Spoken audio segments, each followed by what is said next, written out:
Deus nos abençoe, queridos irmãos e irmãs. Que Deus a todos abençoe. Abra sua Bíblia em Tiago, capítulo 2, por favor.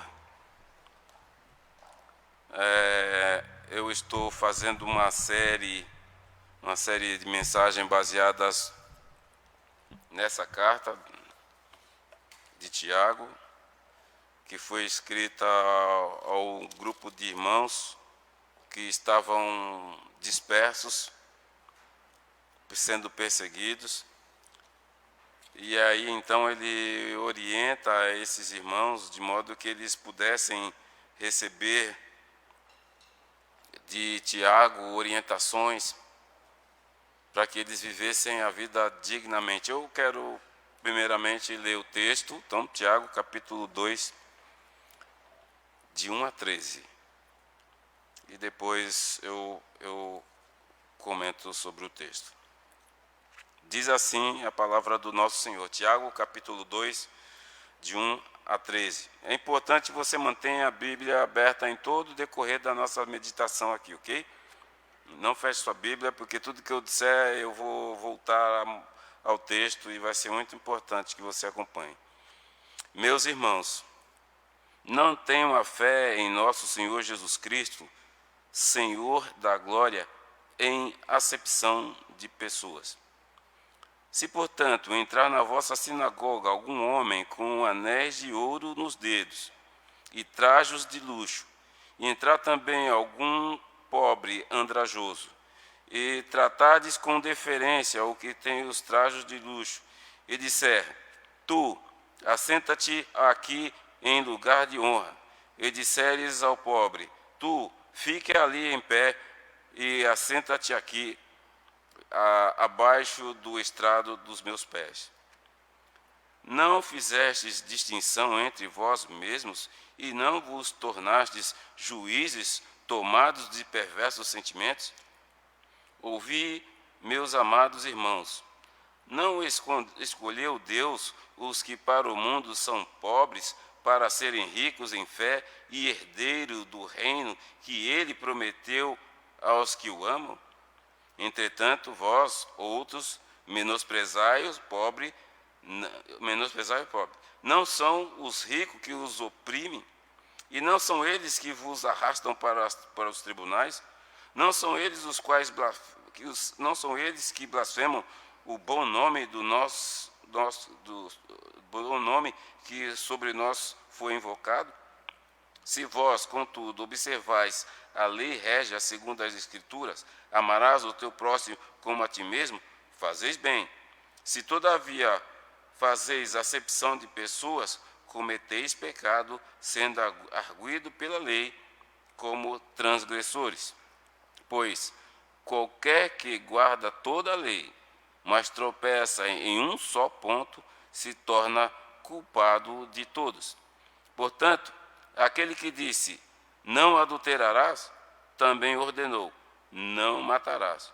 Ora, se não adulteras, porém matas, vens a ser transgressor da lei. Falai de tal maneira, e de tal maneira procedei, como aqueles que hão de ser julgados pela lei da liberdade.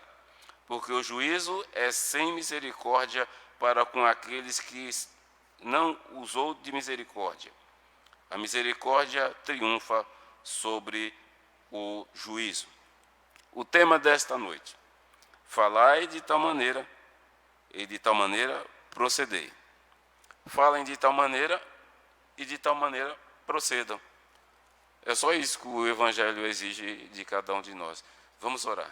Senhor Deus, eu peço uma vez mais que o Senhor me dê a oportunidade de trazer essa palavra à tua igreja e que ela frutifique. Que seja assim, ó Deus, em nome de Jesus. Amém. Amém. Bom, a primeira coisa que você precisa lembrar é que nós estamos falando de um livro escrito por Tiago, o irmão de Jesus, a um grupo de irmãos, de crentes judeus e alguns poucos que não eram judeus, eram gentios, que estavam fora da Palestina estavam perseguidos, sendo perseguidos. Por isso que no versículo 2 do capítulo 1, o texto diz: meus irmãos, tende por motivo, Tiago, servo, é o primeiro, Tiago, servo de Deus e do Senhor Jesus Cristo, as 12 tribos que se encontram na dispersão, saudações, que se encontram fora da Palestina, que estão sendo perseguidos, saudações. Agora, o fato deles estarem fora da Palestina significa que eles estariam fora do mundo deles, fora do país deles, e aí eles teriam que obrigatoriamente se submeter às autoridades dos países de onde estavam. Teriam que seguir as leis deles, e muitas delas contrariavam a própria lei de Deus que eles guardavam em seus corações. Então, enquanto perseguidos, eles iam e também anunciavam o Evangelho. Mas agora eles estão em terra estranha e agora um dilema. O que a gente faz? A gente faz do jeito de Deus ou a gente faz do nosso jeito? Porque quando nós estamos em terra estranha, e uma terra que não é a nossa, muitas vezes a gente é obrigado a adorar os deuses dos outros povos. E aí, como é que você vai fazer? Ou a gente vai ter que fazer aquilo que eles fazem. E aí, como é que a gente vai fazer? Bom, isso estava sendo dirigido a esses irmãos judeus convertidos e alguns gentios também, que faziam parte da igreja, que estavam na dispersão, e eles estavam sofrendo essa pressão. Isso diz respeito a nós também, porque você deve sempre lembrar que nós estamos aqui, mas nós não somos daqui. O fato de estarmos aqui, não sermos daqui, faz a gente ficar também no coração com aquele mesmo sentimento de Tiago e desses irmãos que estavam fora da Palestina. O que eu devo fazer? Seguir o pensamento e ideia dos homens, ou ideias dos homens, ou os pensamentos ou ideias de Deus? Aí a gente está nesse mundo e a gente fica dividido entre esses dois pensamentos. E aí então Tiago escreve a esses irmãos com um propósito ou com o objetivo de ajudá-los a resolver duas questões muito importantes para que eles pudessem ter a religião que ele chamava de religião pura.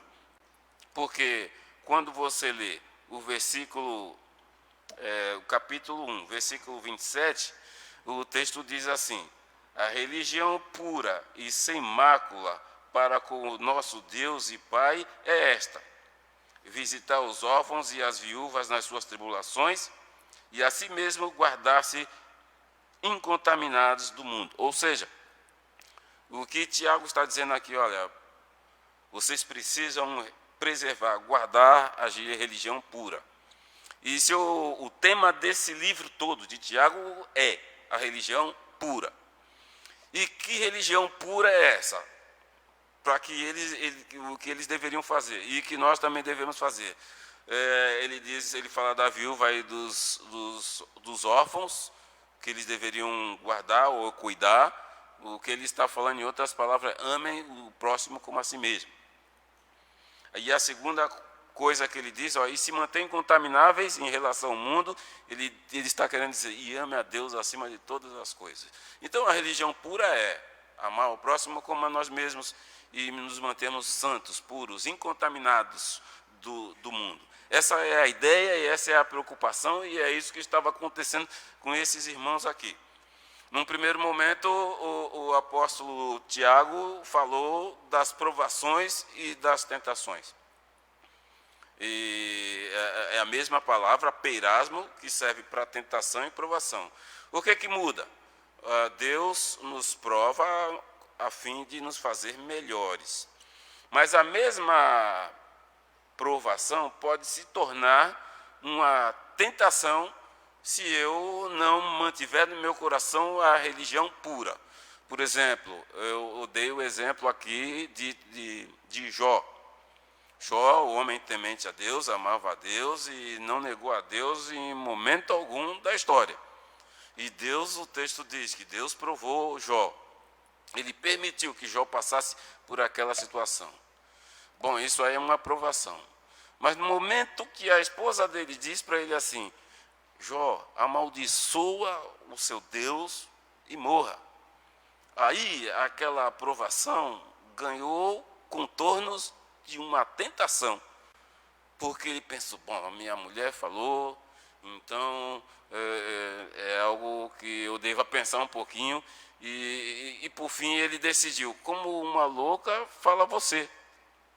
Então, aqui, a primeira luta que Tiago estava falando aí, com esses irmãos a respeito do que eles iriam enfrentar, é a respeito das provações e das tentações. E ele quer dizer também para todos nós que isso é uma coisa que a gente vai ter que lidar enquanto estivermos nessa peregrinação. Provações e tentações a gente vai passar. Então, o que ele quer dizer, olha, nunca vai ser fácil para a gente aqui, porque nós somos peregrinos nessa terra. Nós estamos aqui, nós não somos daqui. A questão é como é que nós vamos comportar diante de tudo isso que se apresenta diante da gente, tudo isso que está diante de nós. E aí, então, a gente entra no capítulo 2. O capítulo 2, o texto trata de uma questão que você vai dizer assim, poxa, mas falar de como tratar o irmão, não fazer acepção de pessoas num domingo à noite, esse irmão não tem nada a ver, essa ideia é para dar uma estudada na escola bíblica dominical. Mas, primeiro, essa não é a ideia do texto propriamente dito. A ideia principal está no finalzinho, quando ele diz, olha, falai de tal maneira e de tal maneira procedam. Porque uma outra coisa que era um problema para esses irmãos aqui, é que aquilo que eles falavam não era exatamente aquilo que eles faziam. E esse é o grande problema da igreja no passado, e eu posso também imaginar da igreja do presente. A gente fala uma coisa e faz outra. E aí o poder do Evangelho não é mais aquele poder transformador que faz com que as pessoas se convertam à medida que conhecem e ouvem a palavra de Deus, e de modo que você percebe o poder de Deus se manifestou entre nós nesta noite. Eu me lembro de quando um amigo meu, eu preguei o evangelho para ele se emocionou, se converteu, aí depois apareceu ele com mais uns 15 aproximadamente, e quando chegaram diante de mim, ele falou, negão, conta aí aquela história que você contou para mim aí, e eu comecei a falar, e à medida que eu falava, aqueles jovens, eles começaram a cair de joelhos no chão e choravam, se convertendo ao Senhor. Isso significa o poder do Evangelho que é evidenciado entre aquilo que eu falo e aquilo que eu faço. Não muito tempo depois, na mesma igreja, o pastor Gary Evans estava pregando e, de repente, um sujeito levanta lá do banco, vem e fica bem na frente, o pastor pregando, e ele na frente, o pastor pregando, ele na frente, e, de repente, o pastor para e diz assim, bem, o que você está fazendo aqui? Ele disse, eu estou esperando o senhor fazer o apelo porque eu quero me converter. Mas ele não tinha nem começado o sermão propriamente dito, ele leu o texto e estava introduzindo o sermão e o rapaz já estava se convertendo. Eu percebo que na igreja do século XXI falta poder, falta autoridade por parte dos crentes, porque aquilo que a gente fala nem sempre é aquilo que a gente vive. A gente, como o texto diz, falai de tal maneira e de tal maneira procedei. Não é essa a conduta da igreja do século XXI, dos pastores, muitos pastores do século XXI, e de muitos crentes também. A gente fala uma coisa aqui e é outra lá. Então, essa é a questão principal aqui do texto. Para dar uma ilustração muito clara para a gente, o Tiago mostra ou conta uma história que depois eu quero ver com você se é fato ou se é uma ilustração. Ele conta uma história aqui que é das relações humanas e nos leva a refletir mais profundamente sobre esse assunto. Mas antes de mais nada, ele começa no versículo 1, falando uma coisa muito importante. Ele diz assim, para a nossa reflexão, meus irmãos, não tenham a fé em nosso Senhor Jesus Cristo, Senhor da glória, em acepção de pessoas. Não tenham a fé de vocês no Senhor Jesus Cristo, o Senhor da glória, e ele chama Jesus de Senhor da glória, e ele depois fala em acepção de pessoas, porque Jesus foi o primeiro que deu o exemplo, porque ele é Deus, e se fez homem como eu e você, pecadores, mas ainda que ele não tenha pecado, mas ele se rebaixou, ele se tornou como um homem. E no meio dos homens, ele nasce no meio de uma família humilde, o pai dele era um carpinteiro, poderia ser um general, ou seja lá o que for, um médico, alguma coisa, não, era um carpinteiro. E Jesus cresceu numa carpintaria, como o pai dele era carpinteiro, e ele, quando nasce numa manjedoura, tudo pobreza, tudo simplicidade. E você veja, o Rei da Glória, ao invés de nascer cheio de glória nessa terra, nasce cheio de simplicidade e pobreza.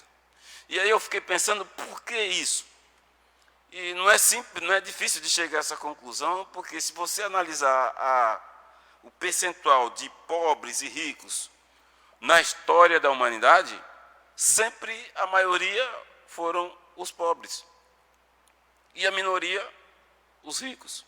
Hoje o pessoal fala muito nos 13 homens ou famílias mais ricas do mundo, mas quantas pessoas existem no planeta? E a gente fala de 13 famílias. Então a nossa visão deve ser concentrada na maioria, que são os necessitados. Foi o que o Senhor Jesus fez. Com isso, Jesus não estava menosprezando os ricos, porque ser rico não é o problema. O único problema da riqueza é que, muitas vezes, o rico se deixa dominar pela riqueza. A riqueza é como que uma potestade, ele exerce sobre o homem uma influência como uma divindade do mal. Ela é capaz de dominar a gente. Eu penso comigo assim, muitas vezes, olha, sabe, eu acho que eu não ia gostar de ser rico, não. Porque se eu fosse rico, eu ia poder fazer tudo que eu cismasse, comprar tudo que eu quisesse, tudo que viesse na minha mente, e poderia esquecer de Deus. Eu não quero nem pensar nessa possibilidade. Se eu tiver o que eu precisar, eu já estou satisfeito. Eu tenho medo de riqueza. Porque o dinheiro pode me seduzir, pode. Muito provavelmente lutaria para que isso não aconteça. Mas, normalmente, a maior parte das pessoas são dominadas pela riqueza, pela fama, pela glória. Então, o texto está dizendo aqui, Tiago está dizendo, que o Senhor da glória, ele veio numa forma humilde e pobre, porque ele tinha que se comunicar com a maioria, mas também não esqueceu ele dos ricos. Mas ele também o fez porque a tendência natural da humanidade é tender para abrir o coração ou se deixar levar por aqueles que são ricos, ou se deixar influenciar por eles. Por isso que ele diz assim, olha, eu vou dar uma lição, uma instrução para vocês de sabedoria. Não tenham a fé em nosso Senhor Jesus Cristo, Senhor da glória, em acepção de pessoas. Ou seja, se você faz acepção de pessoas, se você olha para alguém e julga se é boa ou má pelos olhos, pelo que você vê, então você não tem parte comigo, porque não é por aí que eu vejo. Eu olho o coração. Como vocês não podem olhar o coração, então tratem o pobre como você gostaria de ser tratado. E se eu puder resumir todo esse único versículo, é dessa forma que eu resumiria. Aí depois ele vem e conta uma história. Bom, o problema dessa história é que a gente não tem certeza se é um fato ou se era uma ilustração apenas.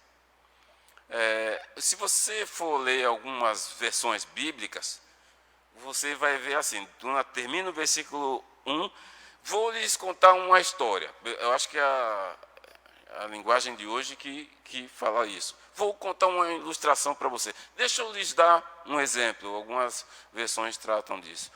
Mas o fato é também que esses irmãos que estavam fora da Palestina, eles também tinham na sua igreja as pessoas que eram pobres, mas também recebiam nas suas sinagogas pessoas ricas. E elas tinham uma conduta diferente de uma para com a outra. Como o texto diz, quando chegava alguém com o dedo cheio de anéis, com a roupa de fino acabamento, e de repente chegasse ali uma viúva ou como é que é mesmo? A viúva e o órfão. Chega ali a viúva e o órfão. Você vai para lá, e você cheio de anel de ouro no dedo. Senta aqui no banco da frente, aqui perto do pastor, para o pastor interagir com o senhor. O pastor chama o sujeito para sentar do seu lado aí, porque ele é rico, é o dono não sei das quantas aí, e assim vai. Então, isso estava acontecendo realmente na igreja, numa igreja que era formada por judeus, mas que estavam fora das suas terras. Então, eles trabalhavam para as pessoas daquela região fora da Palestina onde estavam. Então, eles eram empregados. Alguns jornaleiros, alguns trabalhavam no campo. De qualquer forma, eram empregados, não eram ricos.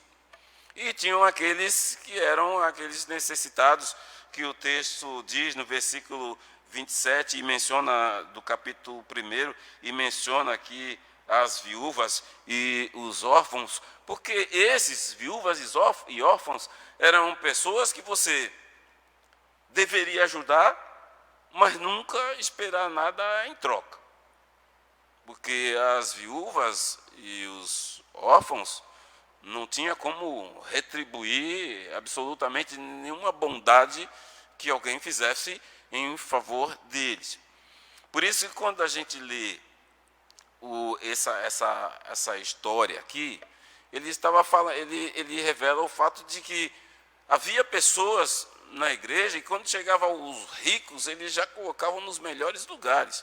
E você, senta aí debaixo dos meus pés, debaixo do estrado dos meus pés, senta aí, fica em pé lá no fundo. Como se aquela pessoa fosse diferente dessa. Então, aí a gente tem nessa igreja, bom, tem o rico, tem o pobre, e tem aquele que é pobre, mas não sabe que é pobre, e que anda no meio dos ricos, que está se confundindo ou tentando se enganar. Então, aí a gente ouve essa história, mas a gente também deve olhar para ela e também considerar o contexto do nosso tempo. Porque a igreja do século XXI também sofre desse mal. As pessoas, se vem um senhor cheio de gravata, de terno, anéis no dedo, aquele negócio todo, ou para com um carro bonito aí, que eu não quero nem ficar falando marca de carro, senão posso acertar. Aí essa pessoa chega na igreja, não, vem sentar ali na frente. O pastor, o fulano de tal está aí. Pede para ele sentar no banco do lado. Eu vou pôr uma cadeira para ele e eu já vou falar negativo. Aqui, se sentar aqui, são só os meus diáconos, mais ninguém. Deixa, senta aí no banco. É o que eu faço, não tem jeito. Então, as pessoas já querem colocar nos melhores lugares. Isso tem acontecido hoje. Pessoas que entram na igreja mal vestidas e até cheirando mal. A gente é tão amoroso, mas tão amoroso, que deixa um banco inteirinho só para ele. Fica aí. O rapaz não está cheirando bem mesmo. Fica aí sozinho. Quando, na realidade, a gente olha para o tempo presente e percebe que isso tem acontecido nos dias de hoje, ou seja, a acepção de pessoas que não tem a ver apenas com a questão de financeira ou de aparência, mas às vezes de raça, às vezes intelectual. Não, eu vou para aquele grupo ali, porque aquele grupo ali só tem doutores, aquele ali não, ali só tem pessoas que não passaram do grau X. Então, ou de alguma raça, aquele lá é japonês, o outro é alemão, não. E aí a gente faz a acepção de pessoas. E o texto está chamando a nossa atenção aqui que isso é pecado. Que nós não devemos fazer acepção de pessoas de forma alguma. E aí, na sequência, o texto começa a descrever quais os males por trás dessa acepção de pessoas. Eu espero que, do fundo do meu coração, Deus esteja nos livrando desse grande mal, porque a partir do entendimento desse texto e da aplicação dessa palavra, nós podemos receber do Senhor muitas e copiosas bênçãos, como deixar de recebê-las por não fazer aquilo que ele fez. Ele nunca fez acepção de pessoas. Ele amava a todos indistintamente. E aí, vamos lá. Veja só por que isso é errado e por que isso é pecado. Veja o versículo 4. Versículo 4, o texto diz: não fizeste distinção entre vós e não vos tornastes juízes, tomados de perversos pensamentos.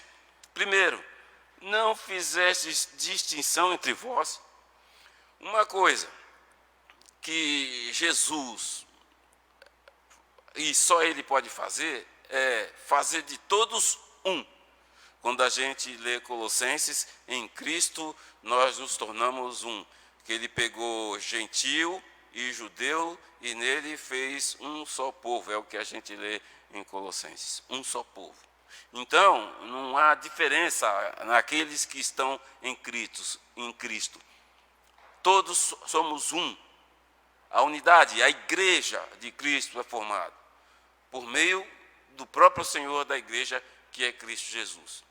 Mas quando a gente faz a acepção de pessoas, a gente vai no caminho inverso daquele que o Senhor nos orientou, nos ensinou. O texto está falando aqui no versículo 4. Não fizestes distinção entre vós mesmos. A igreja do nosso tempo, ela é separada, em muitos casos, entre os ricos, entre os intelectualizados, entre os... Enfim, aí a gente começa a pensar nas coisas e imaginar os tipos de distinção que as pessoas fazem, quando, na verdade, o Senhor Jesus entende que a igreja é um só povo, que se torna um, porque Jesus é o Senhor na vida de todos.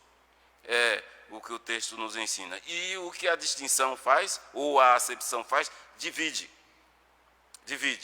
Então a gente entra na igreja e olha para o fulano, fulano tem cara de pobre, não vai bater papo com ele não. Qual o carro do Beltrano? Então eu também não quero papo com ele não.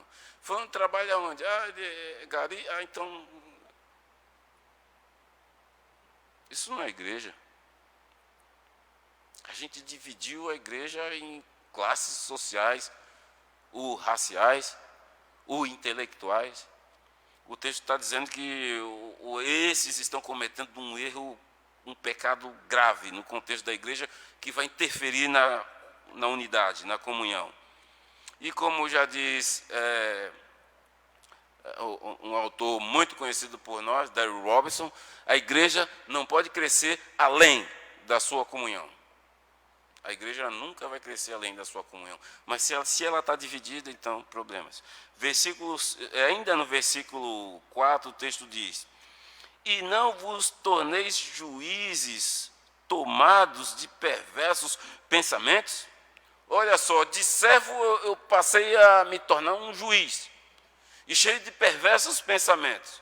Que perversos pensamentos seriam esses? Ou seja, eu favoreço o rico que está chegando, mas eu estou fazendo isso porque, de alguma forma, eu quero receber dele uma espécie de deferência. Assim como eu trato com deferência, ele vai me tratar também.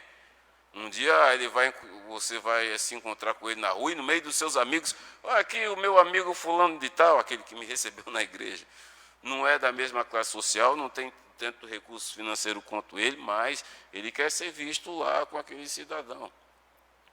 Um juiz, ele deveria fazer o quê? Julgar de acordo com a lei, quer rico, quer pobre. Mas quando ele julga, quando um juiz tem um sentimento como esse, como o texto diz no versículo 4, tomados de perversos pensamentos, ele já julga e já dá um sinalzinho, depois não esquece de deixar o cafezinho lá e tal. Aí o cara trata lá tudo, mas é igual aquele juiz iníquo. Então, sempre há o interesse por trás daquele que chega e vem cá, você que é rico, com anel, eu ia falar o dedo cheio de anel, mas o anel não, é o dedo cheio de anéis. Você que está com os dedos, chega aí, senta aqui na frente, você merece lugar de honra. Você não, senta lá atrás, lá no banco lá de trás. Bom, essa pessoa alguma coisa ela quer. Ter algum tipo de favor, algum tipo de, enfim, dessa pessoa. E a isso o texto chama de juízes tomados de perversos pensamentos. Versículo 5, olha o que o texto diz: ouvi, meus amados irmãos, não escolheu Deus os que para o mundo são pobres, para serem ricos em fé e herdeiros do reino que ele prometeu aos que o amam. Aqui o texto está falando que a ordem de valores de Deus foi distorcida por esse cidadão, por essa pessoa. Enquanto Deus quer que todos sejam salvos e todos sejam abençoados, ele não, eu quero ser abençoado. E com isso ele seleciona alguns que podem abençoá-lo, alguns que podem de alguma forma. O Senhor Jesus, como eu disse, se você for contar quantas pessoas existem no planeta e quantos são ricos, você vai perceber que a maioria esmagadora é pobre. E como eu disse antes, repito, o fato de ser rico não é pecado. Mas o fato é que alguns se deixam levar pela sedução do dinheiro, ou da riqueza. O problema não é esse, o problema é que Deus leva em conta a viúva e os órfãos. E a igreja, não. A igreja, ou alguns crentes, levam em conta os ricos. E aí, nisso, eles estão distorcendo o sistema de valores de Deus. E não somente isso, mas o texto, na sequência, acaba mostrando algumas coisas mais, algumas razões mais que nos levam a seguir o exemplo do Senhor. Veja o versículo 6. Entretanto, vós outros menosprezais os pobres, ou o pobre. Não são os ricos que vos oprimem, e não são eles que vos arrastam para os tribunais? Apesar desse sujeito ter sido recebido com toda essa deferência na sinagoga, esse cidadão que o trouxe trabalha para ele. E se você ler depois o capítulo 5, você vai perceber como é que essas pessoas tratavam os seus funcionários. Eles os levavam aos juízes para não pagar a eles o que deviam. Em vez de ser justo com os empregados, ou pagar conforme combinado, então não tinha esse negócio. Então quem que fazia isso? Não era o pobre que levava o pobre ao juízo, era o rico que levava o pobre ao juízo. E o Senhor diz a ele: você vai fazer uma coisa dessa? Ouvi, meus amados irmãos, não escolheu Deus os que para o mundo são pobres? Que os que para o mundo são pobres, e vocês vão escolher os ricos, não são eles que vão colocá-los na prisão, como a gente leu no versículo 6. Versículo 6, não são os ricos que vos oprimem, não são eles que vos arrastam para o tribunal. Versículo 7, não são eles que blasfemam do bom nome que sobre vós foi invocado? Quem perseguia os cristãos? Eram os pobres? Não, eram os ricos. eram os romanos, eram as autoridades dos judeus, eram os ricos, não eram os pobres. E eles estavam querendo pegar os ricos e colocar num patamar maior do que eles verdadeiramente deveriam estar. Por isso que o texto diz, olha, vocês estão colocando lá no topo aqueles que estão colocando vocês lá na cadeia. Não são eles que blasfemam o bom nome sobre vós invocado? Aqueles que vocês estão levando e colocando em alta conta, não são eles que perseguem vocês, estão colocando vocês estão na dispersão, por quê? Porque os pobres estão correndo atrás de vocês? Não, os ricos. Pois bem, a gente segue, aí o versículo 8 nos ensina uma coisa muito importante. Se vós, contudo, observar a lei régia, segundo as Escrituras, e agora o Senhor chama Tiago, por meio do Espírito, chama a atenção da igreja e diz, se vós, contudo, observais a lei régia, segundo a Escritura, que lei régia é esta? Eu estava lendo aqui um comentário na Bíblia que eu tenho, e diz assim, lei régia. É régia porque é válida no reino de Deus, porque o seu autor é o Rei Supremo, e porque inclui todas as outras leis que governam as relações humanas. Ela é a lei principal, que parte de Deus, e a partir dali todas as outras leis surgiram. Não poderiam ter surgido se não fosse pela lei régia, a lei que rege tudo, a lei primeira, a lei que foi instituída inicialmente pelo próprio Deus. E o que diz essa lei régia? Desde o versículo 9. Se, todavia, fazeis acepção de pessoas, cometeis pecado, sendo arguidos pela lei como transgressores. Então, você é um transgressor da lei. E por que ele diz isso? Porque é o seguinte, a lei régia diz que nós devemos amar a Deus acima de todas as coisas e amar o próximo como a nós mesmos. Se nós formos olhar ao decálogo, 6 dos mandamentos diz respeito aos relacionamentos interpessoais.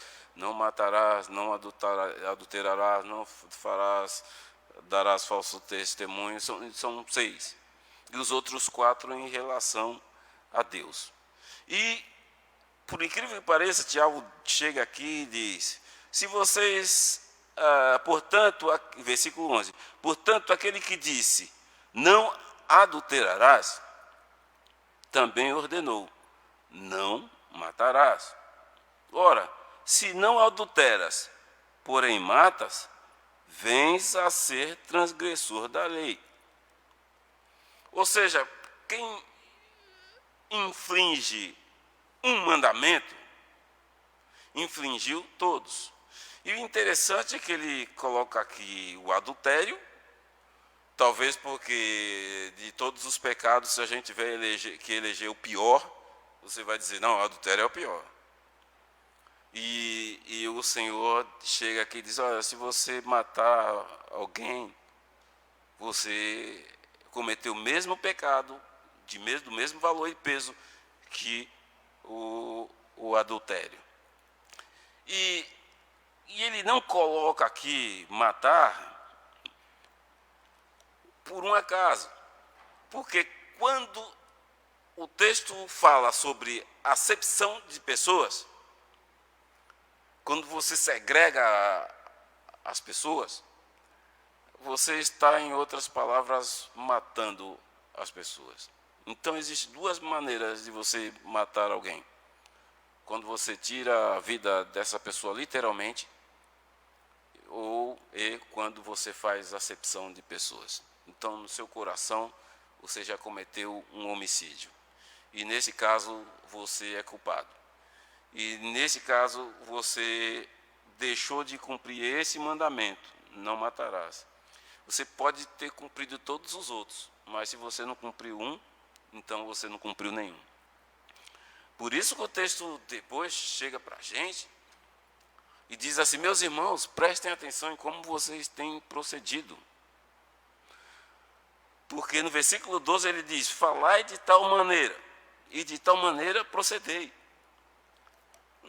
Não pense vocês que adultério é maior do que homicídio.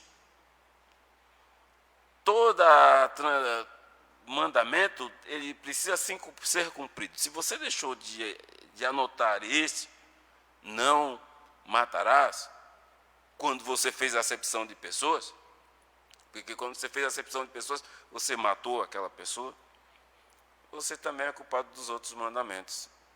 E o texto diz na sequência: falai de tal maneira, e de tal maneira procedei, como aqueles que hão de ser julgados pela lei da liberdade. A lei da liberdade é o Evangelho de Cristo Jesus, que por meio da graça nos salva a todos. Porque o juízo é sem misericórdia para com aqueles que não usam de misericórdia. Para aqueles que fazem acepção de pessoas, o juízo é sem misericórdia, mas é cheio de misericórdia para aqueles que não fazem acepção de pessoas. E tem um trecho da Escritura Sagrada, eu não lembro agora, que diz assim: o amor encobre uma multidão de pecados. Então, quando nós, ao invés de fazermos acepção de pessoas, amamos as pessoas, no mesmo instante nós estamos encobrindo uma multidão de pecados, ou seja, deixando de cometer uma multidão de pecados. Meus irmãos, tudo isso para chegar a uma conclusão simples. Falai de tal maneira, e de tal maneira procedam. Sejam crentes íntegros, autênticos. Porque se você não tomar ciência do que você acabou de ouvir, você vai ficar aqui mais 10, mais 15, mais 30, 40 anos, 50, 60 anos, e vai morrer. E um dia vai ter que se apresentar diante de Deus. E uma surpresa: o Senhor vai olhar para você: você quem é? Sou fulano. Apartai-vos de mim, malditos, porque eu não vos conheço. Porque ao longo da história, você não observou a lei régia. Você guardou esse mandamento, mas ignorou o outro, o que diz respeito às pessoas. Então, meus irmãos, amemos as pessoas. Você quer ver alguém ser feliz?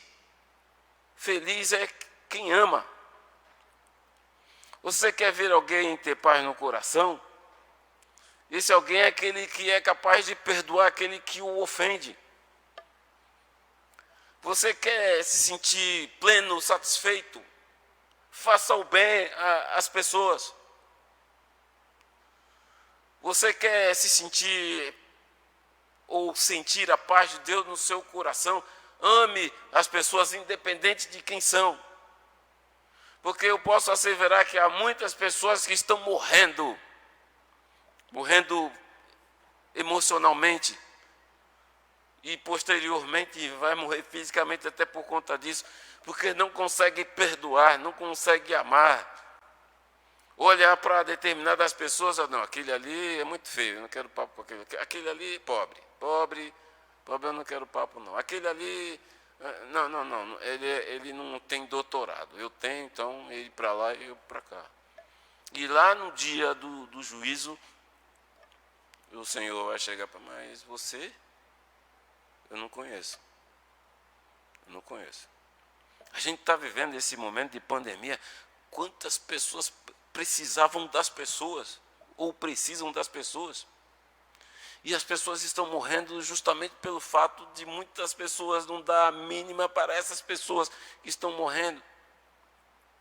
Nós poderíamos fazer o que mais Graças a Deus, nossa igreja tem me alegrado, porque a gente tem feito de tudo para ajudar a todos.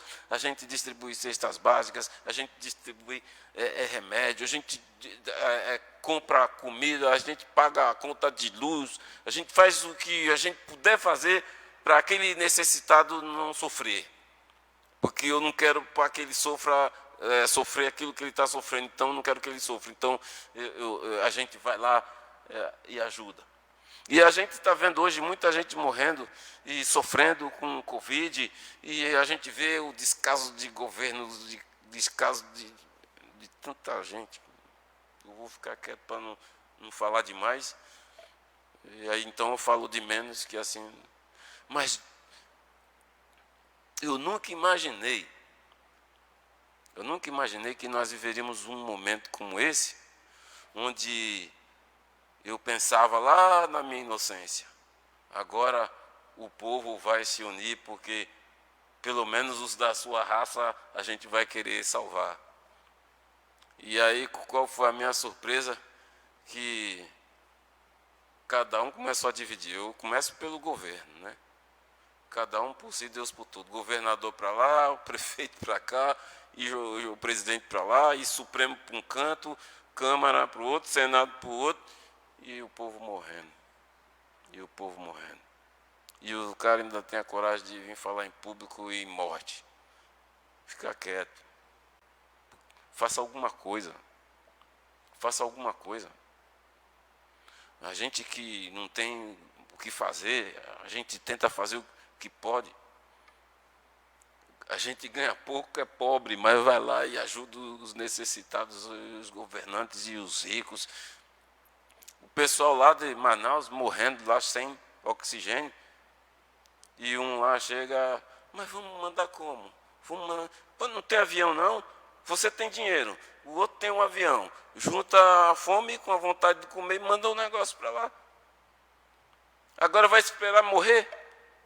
Isso me faz perceber que a coisa é tão séria nesse aspecto que a gente acabou de falar aqui, que se o ser humano depender do ser humano, o ser humano vai morrer. Eu digo, é lógico, eu não posso generalizar,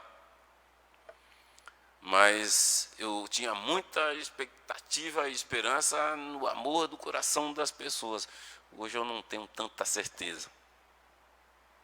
Mas eu tenho certeza de uma coisa: a igreja de Cristo, ela prevalecerá. Por mais que nós sejamos um número menor e pobres, na verdade nós é quem somos os ricos, porque nós temos Deus. Então vamos fazer o que podemos. E o que nós podemos fazer? Colocar os joelhos no chão e clamar em favor da nossa nação e do mundo. E talvez aconteça o que aconteceu lá no Zaire, na década de 74, quando o ebola começou a dominar o Zaire e, de repente, da mesma forma que o ebola apareceu, desapareceu. E depois veio aparecer 20 anos depois. Mas o nosso Deus é poderoso para ouvir o clamor do povo de Deus, que é pobre de dinheiro, mas é rico da graça de Deus, e atender o clamor. Então, continuemos orando, meu povo, pelos povos. Que Deus a todos abençoe. De tal maneira procedei, eu penso a falar, de tal maneira procedei.